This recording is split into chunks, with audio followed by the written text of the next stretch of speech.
Is that in Vus's Nice? No, Is that I saw it on a Canadian news article. really? Didn't see that. It's nice, nice. Okay, so let's see the Gemara. Avedosoi v'avedesov. What if you have an Aveda to find, and you also have your father lost something? Who do you have to take care of first? Avedosoi kaidemus. You take care of your own Aveda first. So if you're not able to be metapel with both Vedas at the same time, and the choice is: do you take care of yourself or do you take care of your father? You take care of yourself first. Zok to Mishnah. How about Avedosai Avedis Rabbi? Again, Shaloi. What about Avedis of Avedis Rabbi? Who comes first, your father or your Rebbe? So the loch is Shal Rabbi Kedemus. Why? Sha'aviv Heviai Loilam Hazeh. The Rabbi Shalom De Chachma Maviai Lechaye Ha'olam Haba. I believe in the Ritva that this only is the case if the father did not pay Schar Limud and the Rebbe taught him for free. But if the Rebbe was paid, then it's the father who brought him Sai to Olam Hazeh and Sai to Olam Haba, and the Vada Vedas of his first. Vim Aviv Chacham, what if his father is also a Chacham? So he taught him Torah as well. So then shall Aviv Kodem. So regardless, the father comes first. Haya Aviv V'Rabbi Noisin Masa. What if his father and his rabbi were both carrying a heavy load and both needed help unloading? Menich eshel rabbi. First, you help your rabbi unload. V'achakach menich eshel av. Haya of v'rabbi beveis hashevi. What if his father and his rabbi were both captives? Poides rabbi. First, he has to be poides his rabbi. V'achakach poides aviv. But in Aviv Chacham, Poides Aviv Yachech Poides Rabbi, and like I mentioned before for the Ritva, if the Rabbi did not teach Torah B'chinam, Rabbi he was paid, then the father comes first. Where do you know this, that your own Aveda comes first? Amar Vida Shmuel, it says in the Pasuk, Amar Kra, Efes Kilo Yia B'cha You are commanded not to allow yourself to slip into aniyas, to slip into poverty. In other words, you have to fight for your interests as best as you can so that you could be self-sufficient. Shalach koidim shal koladim. Your Aveda comes first. But he also says that kolam mekayim ba'atzmai, if you're mekayim this on yourself, meaning you always take care of yourself first, and they're not mavater on behalf of others, so if Baladekach, he's going to end up coming to the Anis anyway, which is an interesting thing, because it's telling you, even though Me'ikradin, you're supposed to assert yourself, but at the end of the day, the Havhaga doesn't help. The Maharsha explains it a little better. The Maharsha has a cute twist on it. He says, Avada, you have to take care of yourself first. But the Maharsha says, it doesn't say Kala Oisakach. It says Kala Makayim Ba'atzmekach. So the Maharsha explains, if someone is asserting his own needs first and not others, and he says, really, I'm a tzaddik. Really, I would want to care about somebody else first. But as I stated in the Torah, I have no choice. I'm forced. Someone who speaks like that, he's soifai baldi tekach. Okay, zok the helu gemar weiter. Hayaviv rabbi noisin masay. Tonu rabbanon. Rabbi sha'amru. What is the definition of a Rebbe? So we have a three-way machlokes. The first shita is it's Rabbi Shalom Dei Chachma, v'loy Rabbi Shalom Dei Mikra u'Mishnah. So Rashi says Mikra is turned to him Ksubim. Mishnah are the Mishnayos, the main halachas, and Gemara, or what they call Chachma, what the Gemara calls Chachma, that's going through the Svaris and explaining what each Mishnah means, how to be Vidama, one thing to another, and how to understand the Mishnayos, which is what we call Gemara. So what is the Rebbe? The Rebbe is somebody who teaches someone Gemara. The Divrei Amer. It doesn't matter what it is that he taught you. If Roiv, what you know, comes from that person, that makes him a Rebbe, and you have to take care of his Avedas first. Rabbi Yosy Omer, no, anyone can be a Rebbe. Even if he taught you just one thing, it's enough for him to receive a status as Rebbe, where you now have to give precedence to his Metzia. Amarava, what's an example of someone who is only Heir Einov El B'Mishnah Achas? Going to Schreier to Aspron Zuam Elister. Schreier, who explained to me what a Zuam Elisteron is and its halachas. A Zuam Elisteron is a double-edged fork. So it's a shaft. On one end, there's a fork, which they would use to pull off the fuzz on top of the zuam on top of a tera, and the other end it was a regular spoon. And the Maseches Kelim, the Tana teaches us that if either end is chopped off, the fork end or the spoon end, the keli is still makabel tumah because it can still function either as a spoon if the fork got cut off, or as a fork if the spoon got cut off. Shmuel Karamane Ale Ahumir Abonon, Shmuel even raised Kriya over a Rab, the Asbury, who explained to him what the Mishnah means when it was discussing the two little openings in the wall of the Heichal, where the Kohen would enter in the morning. It says Echad Yored La'amas HaShechi, one hole in the wall. He would stick his arm in so deep because the key, the place where you place the key into the lock to open this door, was not on his side of the door. It was on the other side of the door. So there was a little hole, a little doorway, a mini doorway where the Kohen was able to stick his hand in all the way down to his armpits. That's how deep he had to put his hand in to reach the lock on the inside, and that's how that's where he put the key in. And the other lock opened easily. So the Pashat shot is when the Kohen entered the Heichal in the morning, the way it worked was there was the main Ulam door, you walked in, and then you wanted to get from the Ulam into the Heichal. It was the main Heichal door, which was locked. You needed to open it from the inside.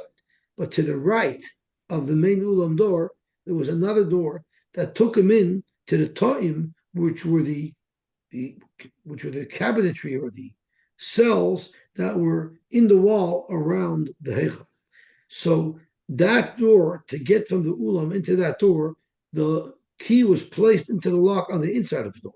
So there was a little hole there where he would stick his arm in with the key and reach the lock on the inside, unlock it, and then he got into that door. Once he was there, he turned to the left, and there was a door, a normal door, that got into the Heichal. And that he unlocked normally, which is what Kevan means. He unlocked it normally. So when he taught Shmuel that, Shmuel made this person and treated this person like a Rebbe and raised Kriya for him. Zok Gemara.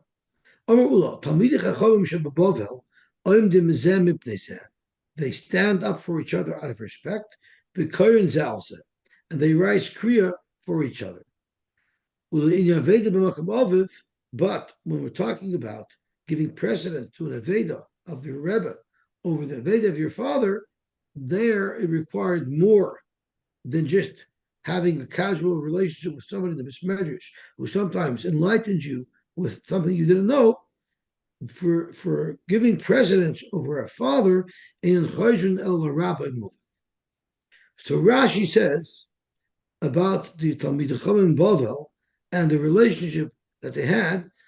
Rashi says on the first wide line, Oim dim zemep nezeh kedin Talmud l'Rav. Why?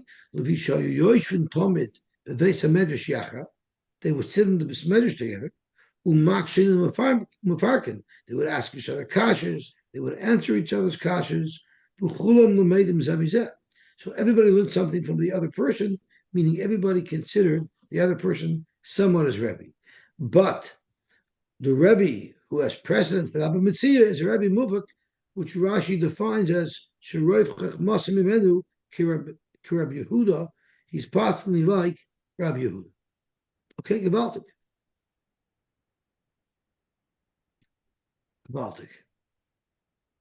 Zok Gemara.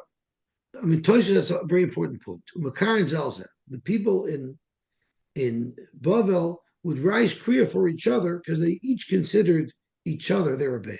Zok Tosha, Amapisha En Yedei Yoser. Lefi, even though one might not know more than the other. Lefi shalom dem zemizeh, they each teach each other, so they're each on an equal footing.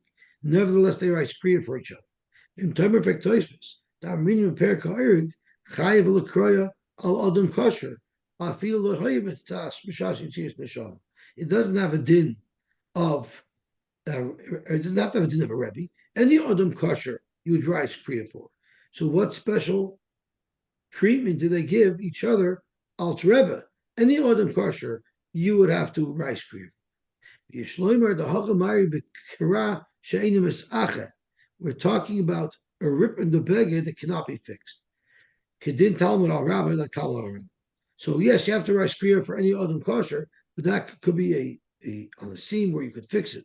But for a Rebbe, you'd have to tear something in such a way where it's not fixable. That these Talmidei Chacham did for each other in Bavel because they all learned from each other. Gewaltig. Sagt der Heilige Gemara weiter. Gemara Chaim. Kaboy Minei Reb Chisda Merafuna. Very interesting story. Reb Chisda asked Rav Huna the following question: Talmud v'tzar Rabbi. What if you're someone's Talmud, but from time to time you bring a chiddush to the Besmedrash that the Rebbe would otherwise have not known? So in a small way, the Rebbe learns from the Talmud as well. What would be the halacha? So Rav Huna was offended because Rav Huna thought that Reb Chisda was asking Rav Huna about their relationship, where Rav Huna was the Rebbe, but maybe from time to time Reb Chisda taught Rav Huna things. So he got insulted. Amalei Rav Huna said, Chisda, lo tzarich lach. I don't need you at all. At tzrichas li. So there was a little bit of a sichsuk where Reb Chisda inadvertently insulted Rav Huna, and Rav Huna was actually insulted because he understood that Reb Chisda was asking him about their own relationship, but in fact he was just asking a general question. And this incident caused that ad arbon shnin ikpedi hadodi v'lo agil gabe hadodi. For 40 years, they didn't get together, and every year Yosy Reb Chisda arbon tanesa mishum dechol started Rav Huna. Reb Chisda, because he hurt Rav Huna, even though it was inadvertently, he would fast, I think it's once a year, because if it's 40 years and he fasted 40 Tanesim, he probably spread it out over 40 years. And Yosef Rav Huna, Arbon Tanesa, Mishum Dechosh to Reb Chisda. And Rav Huna felt bad that he was Chosh Reb Chisda of being somewhat mizalzel in this COVID, when in fact Reb Chisda just was asking a general question, and therefore he also fasted. Itmo Rabbi Yitzchak bar Yosef Omer Rabbi Yochanan Halachik Rabbi Yehuda. Halachik Rabbi Yehuda that if he teaches you Roiv your Chachma, then he's your Rebbe. Rabbacha bar Rav Huna Omer Rabbi Sheshes Halachik Rabbi Yosy. Rabbi Yosy up there said that even if he taught you one thing, you have to give his Metzia precedence. For example, Omer Rabbi Yochanan, did Rabbi Yochanan really pass on like Rabbi Yehuda? That it's the person who taught you most of what you know. Rabbi Yochanan halach is Mishnah. Rabbi Yochanan had another rule. He said we always paskin like the Mishnah. Utznan, and we learned the Mishnah. Rabbi Shalom doy chachma. That means any chachma, not roiv chachma. The Gemara, no, maybe what the Mishnah means is my chachma roiv chachma. So that's how we pass. Tanu Rabbanan. Ha'oikskin b'mikra mida ve'ena mida. If all you learn is Chumash and Novi, it's decent, but it's not really the most important thing. The Mishnah, if you learn Mishnah, that's already something. That's Midah. And even V'noit l'noschar, you can even get paid for it. However, Gemara, the best thing is to learn Gemara, which allows you to apply your practical limudim to halacha l'maisa. And therefore, ein lach Midah gedoy l'mizu. So this would indicate very strongly that the best thing to learn, to focus on, is Gemara. And now the Gemara turns around and says, Ula oilam have a ruch to the Mishnah, Yosy min Gemara. Run to the Mishnah more than Gemara. So we have a steer here in the Bryce. What's the ultimate limud? Is it Mishnah or is it Gemara? Haguba kasha. Amrit b'gemara ein lachmida gedolim izu. V'hadar amrit ulo olam habrot l'mishna. Yosy min hagemara. Amrit b'yochanan, Dr. B'yochanan, let me explain to you what happened over here. V'mei Rebbe nishnas mishnazu. Let's turn over onto Od Beis.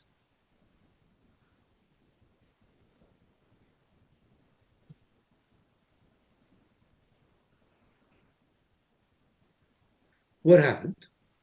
Shavku kula alma masnisin v'adlu basa gemara. After they said you're supposed to learn Gemara in lachmida gedolim izu, so everybody abandoned Mishnah and they just focused on Gemara.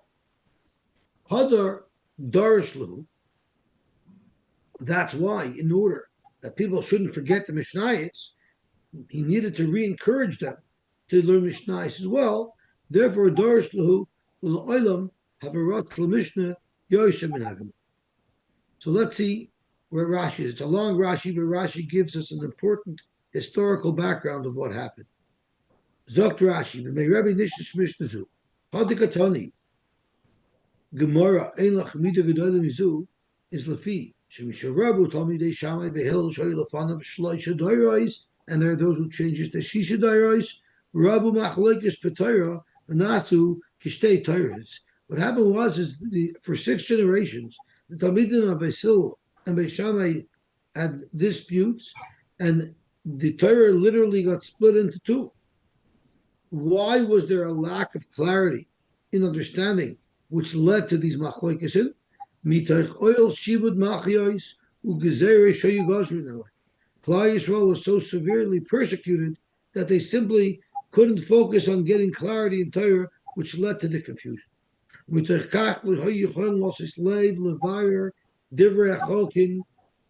they had some respite. Ad Yamav Shal Rebbe, in the days of Rebbe, which is towards the end of the Tanoim period,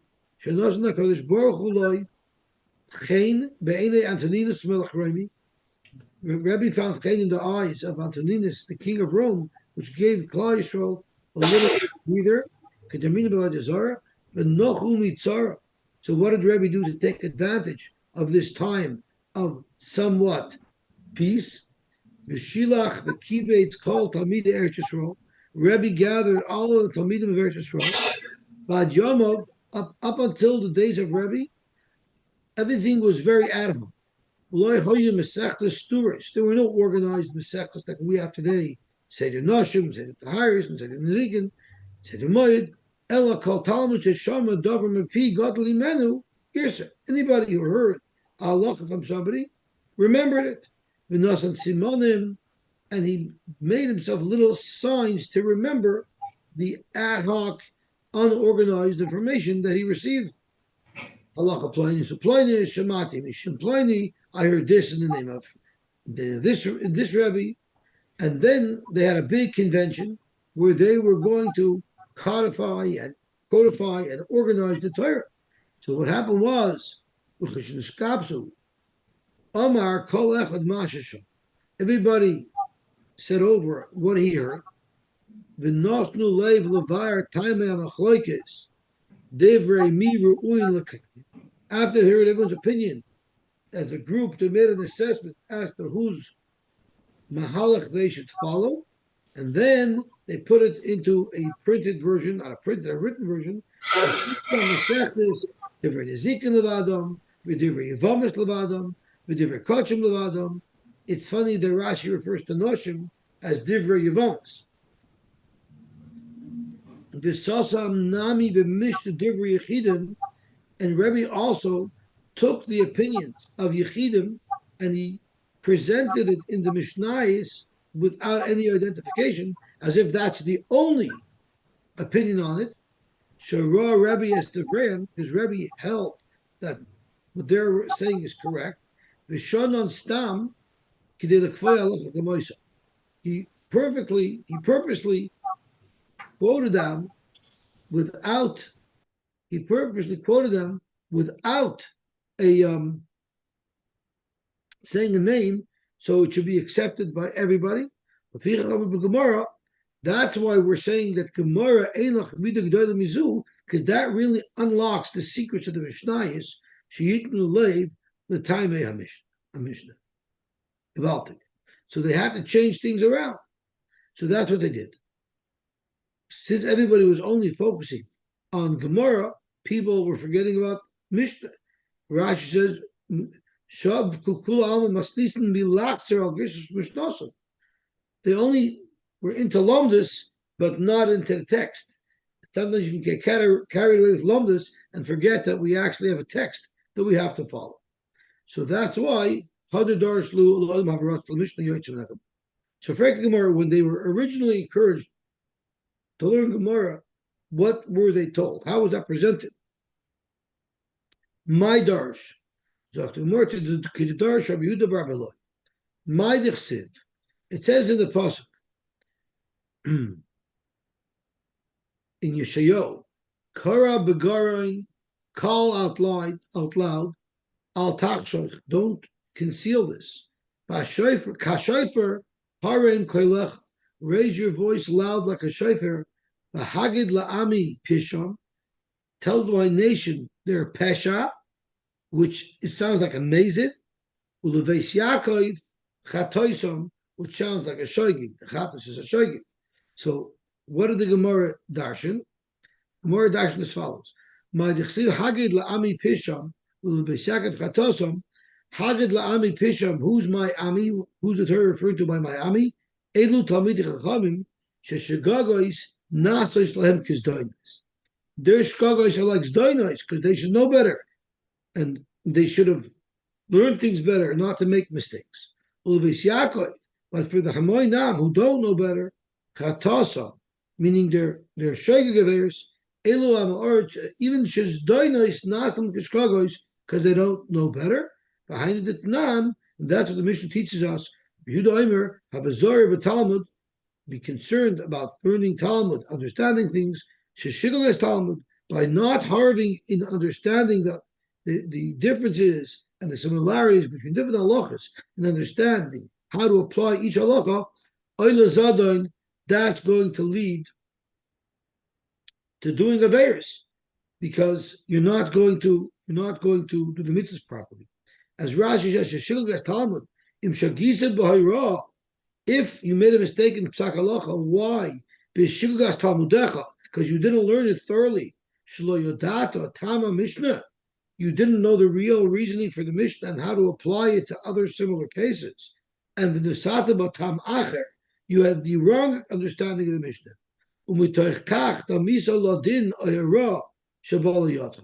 Because of that, when you ran into a real practical case, you applied it to the wrong halacha, and you learned an improper halacha. Because the reasoning for the halacha is not like what you thought, and therefore you misapplied this halacha. She'ilu yadata tama Mishnah, had you known the true meaning of the Mishnah, you would not have compared a practical case that occurred with you to this halacha. If you would have understood this halacha well, you'd have known this is not a similar case to what you're posketing on. And therefore, even though you made a mistake, you're going to be punished for it like a mazid. Because you know what you did do b'mazid? You may not have made a mistake b'mazid. But what you did b'mazid is shalta tamei rabach. You didn't thoroughly investigate and ask your Rebbe pshat. Because had you done that, you would not have made this mistake in psak halacha. So there's a lot of Torah on here. So first of all, as far as learning Mikra, Mishnah, Gemara, we know they're all important. So the Rambam, the Marshal quotes from the Rambam that normally up until 10, you're supposed to learn Mukra. You need your basic foundation. At 10, you start learning Mishnah until you're about 15, and then by then you know everything. You should know all the Mishnahs, that's what's expected of us, and then you can learn Gemara and delve into the Svaras. And it's interesting that the word Rotz is used when you're talking about Mishnah, because the Marshal says that the learning curve is so much greater by younger children. In their first 10, 12 years of their life, they pick up most of the information of Mikra and Mishnah, but the Gemara takes a whole lifetime to perfect. So Lashon Rot applies to Mikra and Mishnah because that's something that you see tremendous advancement very quickly, and then Gemara is what you have to spend your life on understanding and analyzing the halachas that we learn in Mikra and Mishnah. So really what happened is when it says Shaku Kula Alma Masnisin Voslu Basa Gemara, what it means is Dr. Marsha is people weren't waiting till they're 15, till they had clarity of the Mikra and clarity of the Mishnah to delve into the Gemara. They wanted to go to Brisk before they knew Chumash and before they knew Navi and before they knew the Mishnah. They wanted to go to Brisk already. And that was the problem. So they had to set up a proper education system where first, when you're learning and you're getting to the basics, you have to do your Mikra properly, you have to do your Mishnah properly, and only then should you learn the Gemara. So it's not like people were knee-jerk reacting. Oh, Gemara, we went to Gemara, now we're at the Mishnah, we went to Mishnah. No. What was happening is people didn't spend enough time in the lower grades focusing on the curriculum needed to build up their foundation to get to Gemara, and that impacted their lack of understanding of the Gemara because they didn't spend enough time building the basics. The other question that Marsha asks, if you are a Talmud Chacham and you make one innocent mistake, now you're treated like you did amazing. But if you're an Amoritz, you could do any mazid in the world and it's treated like a shogeg. Well, that's a really strong incentive to remain an Amoritz. There's no better way to describe this than ignorance is bliss. So why would I want to learn more and only cause myself trouble? So the Mashal explains the Gemara with a slightly different twist. And he says, it's not really talking about their schar and their einish. It's just expressing an opinion on their learning. So Talmidei Chachamim, Shkaris Naslam Kizdonis, meaning Vibal, they know so much, even things that other people wouldn't know, they know. Ma'she'enkein, the Beis Yaakov, even things that they should know, they don't know. That's all it's trying to say. But not that they're actually treated when they do amazing as if they did it Hashem. Kazak Gemara Viter, Darish Rabbi Yehuda, Bari Rabbi Loi. It says in the pasuk, Shimu Devar Hashem, listen to the words of Hashem. Hacharedim el Devorah, those who are Charedim el Devorah, referring to the Talmidei Chacham. Amru Achechem, your brothers say, Soinechem, your haters say, Minadechem, those who push you away say, Leman Shemi Yechaber Hashem. You know who Hashem's going to rejoice with? Not with you, Mr. Talmud Chacham, but with us, the Amaratzim. The Navi finishes off, V'nir b'simchaschem. You're going to see their simcha, v'hem yevoishu, and they'll be embarrassed. So who are we referring to? So let's see the drush inside. Ma'adich says, Shimu dvar Hashem, hacharedim el dvaroi, edel talmidei chacham. Charedim el dvaroi refers to the talmidei chacham. But you know what your brothers are saying about you, talmidei chachamim? Amur achechem, who are achechem, edel bali mikra. They're the people who learn mikra. They hope one day to reach your level, Dr. Marsha, as a Talmud Chacham. Soinechem, Rashi touches, they hate you, Eila Bala Mishnah. And why do they hate you, Rashi says? Shesoinin Bali Gemara, Levisha Bali Gemara, Aimer Mal Bali Mishnah, Shei Mavli Oilam. People who own the Mishnayos are ruining the world. And therefore, they're your haters. And Marsha has a different pshat. I didn't understand the pasuk that he brought down, but he also learns it that people who learn Mishnah are still aspiring one day to join the ranks of the Talmidei Chachamim. But the last group, Minadechem, those who treat you like a needy, they push you away, Elu Amei Haaretz, who never want to learn, who never want to become Talmidei Chachamim. And what did they say? They said that L'man Shemi Yichbar Hashem. It's because of us that Hashem wants to rejoice. He doesn't care about you, Talmidei Chacham. And Shema Taimer, Pasuk Sivram, Ubatal Sichuyim. You might say that, what is the Pasuk say? We're going to see that the Talmidei Chacham are the ones who are going to rejoice with your Bani Shalom. So you might suggest that that means the rest of Klal Yisrael, the non-Talmidei Chacham, they lost it all? I don't know the exact touch. Pasuk Sivram, I don't know the exact definition of Sivram and Sichuyam. There's an article say precisely what those means, but I know generally it means maybe you need to be concerned that they're not going to be part of the Simcha, they're going to be excluded, Kamashma, they'll be included. But I just don't know what the exact translation is. Their hope is gone and their prospects are not. So Savram are hope and Sichliim are prospects. They don't have a future. Talmud Leimer Vin Nira B'Simchaschem, we're going to see the Simcha. Shema Toimer Yisrael Yevoishu. So maybe V'nir B'Simchaschem means we'll see how the Talmud Chacham rejoice without the Amaratim, the Heim Yevoishu, and the Amaratim will have Bizoinis. Zakt Gemara, no. Shema Toimer Yisrael Yevoishu. Talmud Leimer V'Heim Yevoishu. You know who's going to be Bizoyin watching the glory of Klal Yisrael? Of the Kachavim Yevoishu Yisrael Yismachu. So all of these different members and factors of Klal Yisrael will join in the Simcha, will eventually be able to take part of the glorious days. And it's the Goyim that are going to watch in Bizoyin. But all of Klal Yisrael will join in the glory. Is that how the ArtScroll explains it?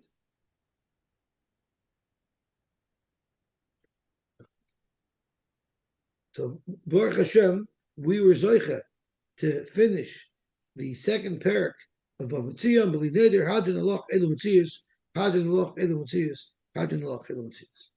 Now we're starting a whole new Lamdisha parak that many people start learning when they learn Gemara. I still remember this was the Gemara that I first learned in grade 5 when we learned Gemara, and I had a Rebbe by the name of Rebbe Kron, and I still remember the sing song that he used to teach us. He was trying to help us remember the identity of the different players in this sugya. So there's a mafkid who's the bailam, there's the nifkad who's the shomer, and then there's the pikadon, which is the item that the mafkid gives to the nifkad to watch. So I still remember the niggin that my Rebbe in Chet taught me. This was the niggin. The mafkid is the bailam, the pikadon is the davar hashomer, and the nifkad is the shomer. And he used to make us chazer over this little sing-song day in and day out. And if it worked, I still remember it. Zok Teilig Mishnah. Hamafgid Eitzal Chaveroi Behemoi Kelim. If somebody gives a shomer Behemar Kelim, V'nignevu, now we're going to assume that we're talking about a shomer Chinam. V'nignevu, a shomer Chinam we know is Potter on Geneva Vaveda, Oisha Avdu. So really all he has to do is swear that it was not a pshia, and he would be potter. But he decided shileim v'lei ratza lisha. He wanted to go above the letter of the law. He decided, I'm not going to swear, I'm going to pay. Sharei Amru, because we said that Shemechinam nishba v'yaitze, he really had the option to swear and not have to pay at all. So now the shomer accepted liability that he wasn't even mechuyev to accept. What happens if nimtza got? Now the guy gets found, and there's some payday here because he's paying kefil. Who's entitled to the kefil? Mishal tashlum kefil, tabachul mocha, mishal tashlum above chamisha, l'mi mishalim, l'mi shapikad netzloi, to the shomer who's holding the bag. What if he exerted his rights? He exercised his rights. Nishpa v'lei ratza lo shalim. So then nimtza gan of mishal tashlum kefil, tabachul mocha, mishal tashlum above chamisha, but there l'mi mishalim, it's labala begodin, because the bala begodin was left holding the bag. Frekti Gemara. Lama leila misti behema, v'lama leila misti kelim. The mission discusses a case where the begodin was a behema and where the begodin was kelim. Why is it necessary to itemize these two categories of begodin? It could have just said begodin. The Gemara trichi. The Tana behema, if we only learned this halacha by behema, Havamina, I would have said, we have to understand, how does the shomer get entitled to the kefil if the animal doesn't belong to him, if the kefil doesn't belong to him? It must be that the adon, or the mafkid, out of the goodness of his heart, wants to be makne that benefit to the shomer, because the shomer did him a big favor. So therefore, we'll say, behema hu de makne la kfela. You know when the bailam is makne the kefil, to a shomer who accepts responsibility, even though he could have avoided responsibility, that's if he was watching a behema. You know why? It's very hard to take care of an animal. So I want to gift you, so you did this extra bonus for me, and you accept the liability, I'm giving you a kid. To watch my kalim, what do? You put it in your safe, you put it in your cabinet. You're not working so hard anyway. So maybe when you did this nice thing for me, and you accept the liability, maybe I won't give you the kid. So that's why it had to say kalim. You done the kalim, Havamina, Kalim with the kamakna lekfela. Only by kalim is he makna kefil. Should do nafish kiflayu. Kefil isn't that much. Let's say you have a keli earthenware cup. How much is it worth? I don't mind giving you kefil. But behema, you know what happens? Yeah, kefil I can handle. But behema dalvei, you don't need to give away that much. Maybe I wouldn't want to be so generous and give that away. That's why the Mishnah to specifically say this halacha applies to kelim and it also applies to behema. Break the Gemara. How does this work? How does this kinyan come about? Because even if you're going to tell me that when I gave, and I'm adding the explanation of Tosfos to this kasha, even if you're going to tell me as a Tosfos, that when the original mafkid gave the shomer, the aveda, not the aveda, the object to watch, he in mind already said that if at some point this occurs, I'm being makna to you, ain't other makna dover shlei b'loylam. How could you be makna kefal now when the kefal didn't come yet? V'afidu the Rebbe Meir, the Omar other makna dover shlei b'loylam. Rebbe Meir says you could sell something today even though it's not in existence, such as payers dekel. I can say, you see this dekel here? I'm selling you the payers that are going to be produced by this tree. That will work only according to Rebbe Meir. The norm is through the normal progression of time that a dekel will produce payers. But that's not the normal progression of time when it comes to a pekadon. Aval hocha. But here, when you're talking about a pekadon, and let's turn on to the Afalama Dalad.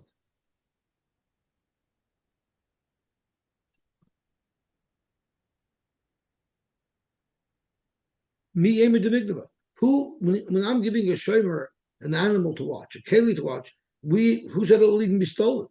And even if it does get stolen, who said you'll even find the ganav? So who said they'll be kefil? And even if you find the ganav, who said it'll end up having to pay kefil? Maybe you'll run to Bezin quickly before the Edom come and be moide b'knas and he'll be pot. So this is so unlikely to occur. Nobody holds that it's considered enough here that you could sell it. Now, why are we suggesting maybe he's selling it right now? Maybe he's selling it once it's stolen already, once the gun was found, right? Maybe he's selling it to him at the point in time where he knows it was stolen, and now the shomer is accepting liability. Teretz is there's no kinyan happening at that time. You need a kinyan mashiach, you talk about a kinyan. So where is there a kinyan? Only at the beginning. So where in the world do you see that? Amar Rava, I'll tell you how this works. It's as if when the original Bailam are handing off the pikadon to the shomer, he's telling them at this point now that you're being kind, that you're taking it, if it gets stolen, and you'll be willing, and you'll pay me and accept liability, you're being kind right now. So it's like a t'nai. I'm making a t'nai. If later on A, B, and C happens, right now, as you're taking the animal, you're making a kinyan on it, you're going to be getting this out. If that's the case, we're going to have some complications.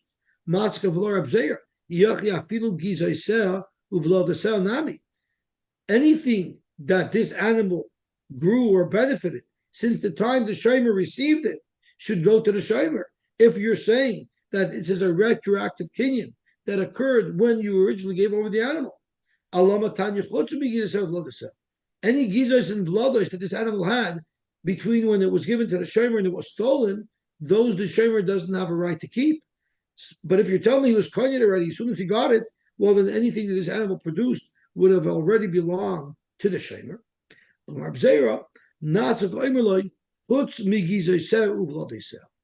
It's like the original Bailam said, if you're going to be kohen right now, if later on it gets stolen and you are willing to pay. However, I'm being mocked at you everything about this animal except for its gizos and velois, which I'm retaining for myself. My pascha. Why would someone make that carve out that he's going to keep gizos and velois? So Gemara Stama de Milsa, Shavacha de Asame Alma, Ovid Inish de Makni. Something like Kefal, which is like a totally left field Shvach, that I don't feel is so connected to me, that I'm willing to give away. But Shavacha de Megufa, the vlad of my animal, the shearings of my animal, that's something I'm not so willing to part with. Loy Ovid Inish, the Mikni. That's one pshat. Ika de Amri, a simpler pshat. Omorava, Nasika Omerloi. It's as if the Bailam say, Lecheshetigane, Visiratza, Visashameni. The Kenyan is not from right now, as I'm handing it off to you. The Kenyan happens, Samach Lignevasa Knuyalach. And how would you be cutting it right before the Gneva? Well, where is the guy stealing it from? Your property. So if it's stealing from your property, you'll be able to be cutting it Samach Ligneva with Kenyan Chatzar. My now, what's the difference in halacha between these two terms? Right off the bat, you don't have a question anymore that the gizos and vlodosh should belong to the shomer, because all along, since he had the animal, as it was producing the gizos and vlodosh, it never belonged to the shomer. It only transferred to the shomer's possession a minute before the gneva, so that right away takes care of that problem. The other problem, the other nafkamin is inami de kaimabagam. What if right before the gneva, the animal was not in the chutzner of the shomer? This kinyan wouldn't work. And in fact, the shomer would not be entitled to the kefil and the dal v'hei if the animal or the item was not on his property right before the geneva occurred. Okay, we'll stop here, Be'ez Hashem, and we will continue, Be'ez Hashem, tomorrow. I don't think I'm going to be here for the 6 o'clock shir. I'm probably still going to be on the QEW, so I'll learn mobile, but I'm hoping for the 9 o'clock shir tomorrow to be in Toronto. Okay, have a wonderful, wonderful. Safe travels. Thank you.